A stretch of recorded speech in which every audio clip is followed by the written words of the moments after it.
जय श्री राम दोस्तों। आज हम जानेंगे भक्ति कब प्राप्त होती है। एक छोटे से कहानी के साथ।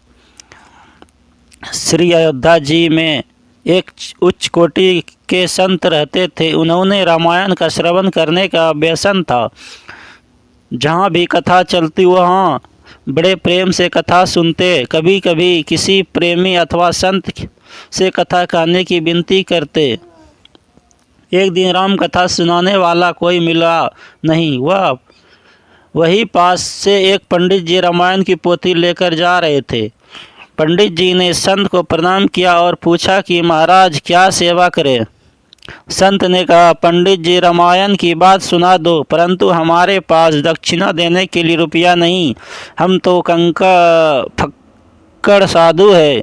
माला लंगोटी और कमंडल के अलावा कुछ है नहीं, और कथा भी एकांत में सुनने का मन है हमारा।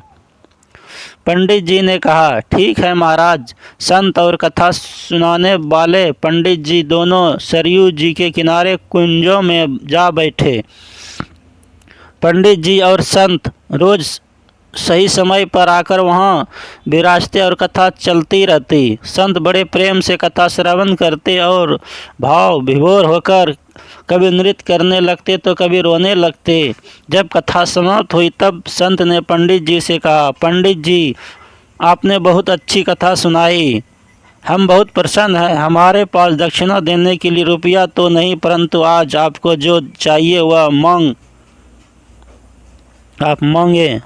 संत सिद्ध कोटि के प्रेमी थे। श्री सीताराम जी उनके संवाद भी किया करते थे।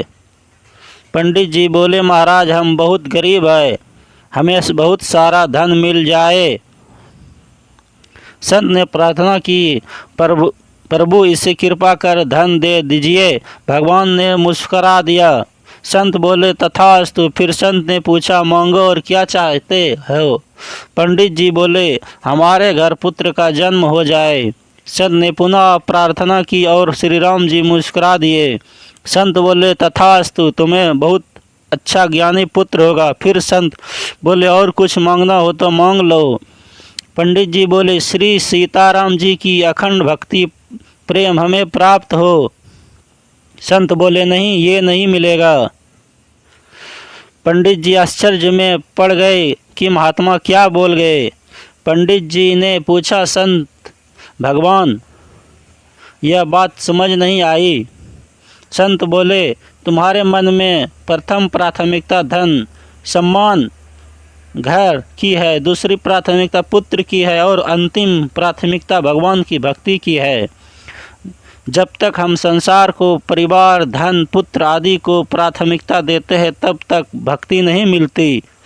भगवान ने जब केवट से पूछा कि तुम्हें क्या चाहिए, केवट ने कुछ नहीं मांगा। प्रभु ने पूछा, तुम्हें बहुत सा धन देते हैं। केवट बोला, नहीं। प्रभु ने कहा, ध्रुव पद ले लो। केवट बोला, नहीं। इंद्र पद, पृथ्वी का राजा और मोक्ष तक देने की बात की, परंतु केवट ने कुछ नहीं लिया। तब जाकर प्रभु ने उसे भक्ति प्रदान की।